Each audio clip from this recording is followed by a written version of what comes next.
저는 술에 취한 여자는 딱 질색입니다.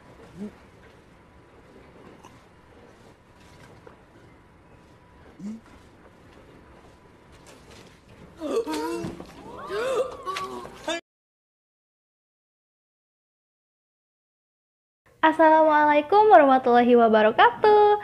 Hai, halo semuanya. Bertemu lagi bersama saya, Fitri.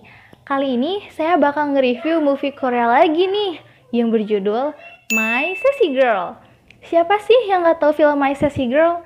Itu tuh film Korea yang bisa dibilang sangat sukses di masanya, sampai-sampai sudah diadaptasi ke berbagai versi.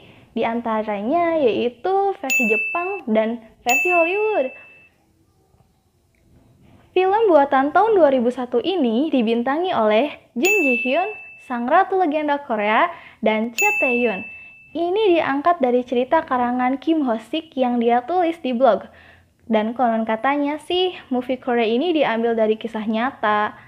Teuing sih, ini masih tanda tanya dah. Tapi biarlah, kita mah cukup menikmati alur filmnya saja. Betul apa betul?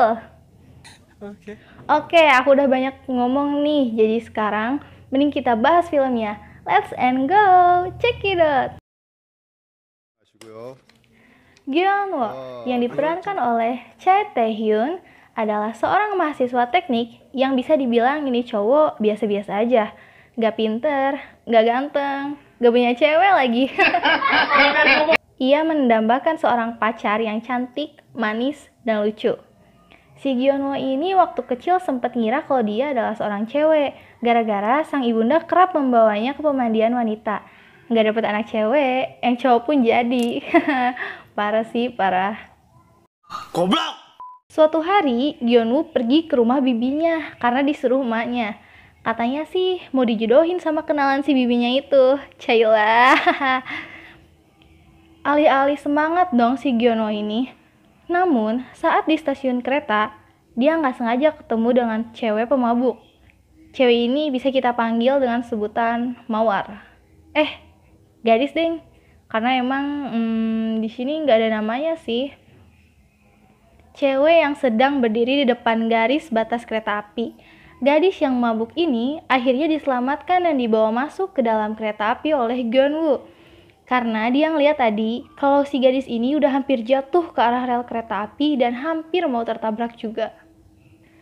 Pas di dalam kereta, Gyeonwoo yang berdiri berseberangan dengan gadis itu ngeliat tuh gadis mabuk lagi negur salah satu penumpang cowok gara-gara tuh cowok nggak mau ngasih tempat duduknya buat orang tua. Gak mempan ditegur, rupanya si gadis ini main tangan, maka digepaklah tuh kepala si cowok. Wanian banget gak sih si Jin Ji Hyun ini?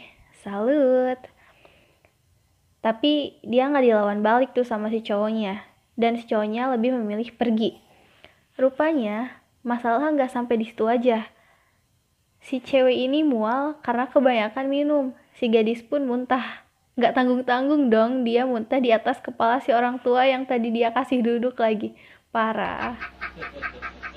Sebelum pingsan, dia sempat memanggil Gyeonwoo dengan sebutan sayang. Efek mabuk kali ya, jadi nggak sadar. Gyeonwoo akhirnya ngebawa ini gadis pingsan ke motel. Hehe, nakal ya si Gyeonwoo. Tapi mereka nggak ngapa-ngapain kok, karena Gyeonwoo sendiri emang nggak tahu alamat rumahnya si cewek ini, jadi terpaksa deh dibawa ke tempat begituan. Namun, sepertinya nasib sial belum juga pergi dari Gyeonwoo. Ternyata, ayah gadis itu nelpon pas di motel. Cowok ini dengan polosnya ngejawab kalau dia lagi di motel dan si gadis lagi tidur di sebelahnya. Pasti tuh si bapak shock. Singkat cerita, selepas beres permasalahannya, Gyeonwoo dapat telepon dari tuh gadis. Rupanya, dia marah dan ngajakin buat ketemuan. Gyeonwoo pun akhirnya ketemuan dengan sang gadis dan menceritakan kejadian yang sebenarnya terjadi. Kalau pada saat itu nggak terjadi apa-apa di antara mereka. Tapi sang gadis gak percaya gitu aja, dan dia masih marah.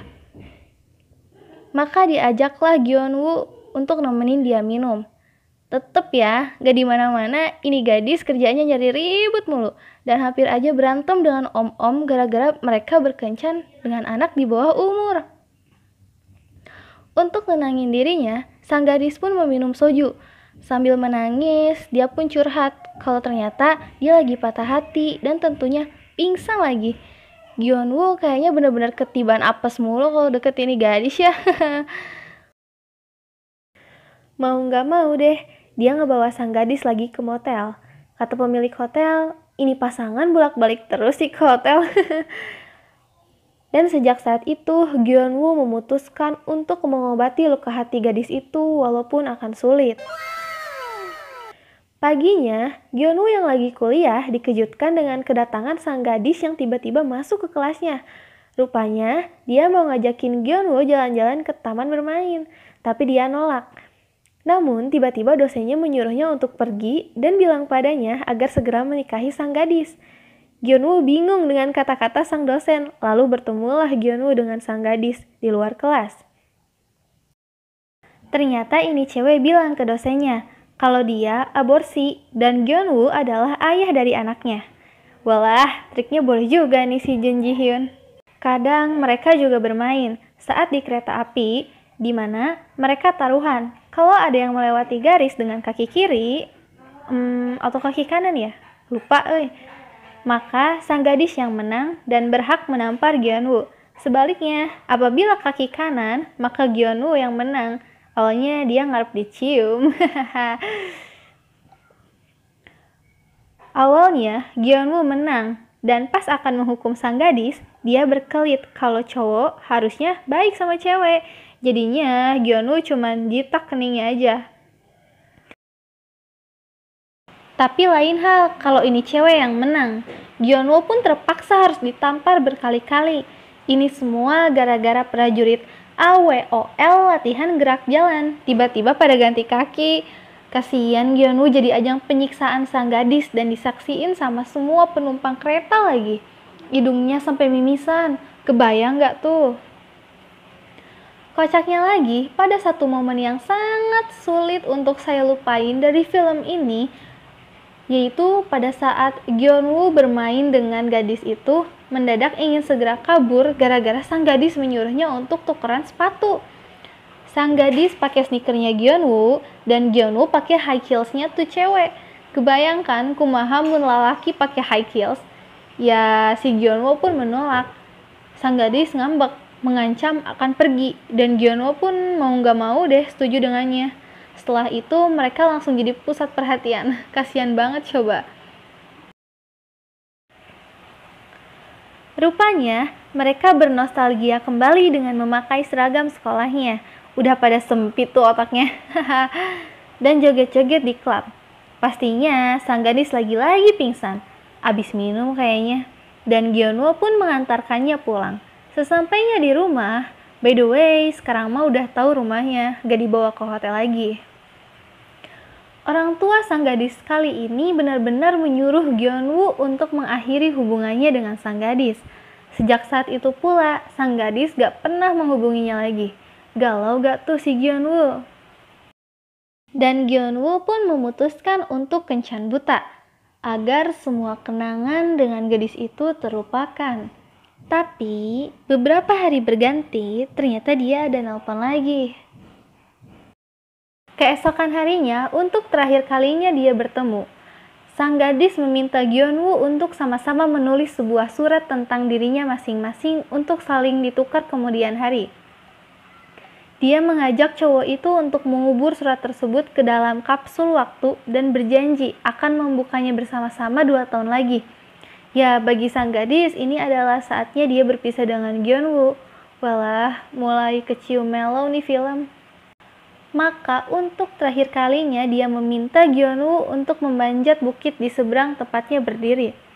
Saat cowok tersebut udah berada di sana, barulah gadis ini ngomong kalau dia minta maaf atas sikapnya selama ini kepada Gyunwoo. Namun Gyunwoo tentunya nggak dengar karena jaraknya cukup jauh. Adegan paling sedih sih di film ini. Setelah semuanya selesai, tibalah mereka berpisah di stasiun. Sang gadis menyuruh Gyunwoo untuk naik kereta duluan dan dia akan naik kereta selanjutnya. Sayangnya, pas Gyunwoo mendadak turun untuk nyamperin sang gadis, tuh gadis rupanya naik kereta yang sama, cuman di gerbong belakang. Gyunwoo pun hanya bisa melihat sang gadis menghilang dari hadapannya dan perpisahan pun terjadi. Diceritakan dengan kisah mereka 2 tahun kemudian. Gyeonwoo pun datang ke tempat di mana mereka dulu janjian. Karena tuh cewek gak kunjung datang, akhirnya Gyeonwoo baca suratnya duluan. Dia disambut oleh kodok saat ngebuka surat kapsul waktu tersebut. Ternyata, Gyeonwoo mengingatkan sang gadis ini akan kekasihnya yang rupanya telah meninggal. Saat mereka bertemu, sebenarnya sang gadis juga menemui ibu dari anak kekasihnya itu dan berencana untuk mengenalkan sang gadis kepada pria baik-baik. Hal itulah yang membuatnya merasa bersalah terhadap Gyeonwoo. Setahun kemudian, di tempat yang sama, kali ini muncullah sang gadis. Ya, ternyata selama ini dia berada di luar negeri, tepatnya di Inggris. Dia pun bertemu dengan seorang kakek yang sedang berteduh di bawah pohon tempatnya mengubur kapsul waktu. Kakek itu lalu bercerita kalau setahun yang lalu pohon tersebut tersambar petir dan mati.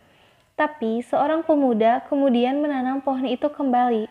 Dia selalu bertanya, apakah pohonnya sudah mirip atau belum? Karena bila tidak, maka akan ada seseorang yang sedih. Si gadis, kata kakek itu. Sang gadis lalu membaca surat Gyeonwoo. Dia pun mencoba untuk menghubunginya, tapi sayang udah gak bisa. Gyeonwoo juga menyadari sang gadis telah kembali, tapi tidak bisa menyapa gara-gara telat naik kereta yang sama. Tapi emang jodoh itu gak kemana. Saat sang gadis bertemu dengan ibu dari kekasihnya untuk makan siang, tiba-tiba Gyeonwoo datang dan ternyata dialah orang yang rencananya akan dikenalkan kepada sang gadis. Ya, ibu dari kekasihnya itu ternyata adalah bibinya Gyeonwoo. Sungguh mengharukan. Gyeonwoo sendiri sebenarnya akan pergi ke Inggris, tapi setelah bertemu sang gadis, dia pun berkata kalau dia tidak perlu lagi pergi ke sana karena dia telah menemukan apa yang ia cari. Sang gadis juga berkata bahwa dia telah bertemu dengan orang dari masa depan. Adegan pun ditutup dan mereka saling berpegangan tangan. Selesai.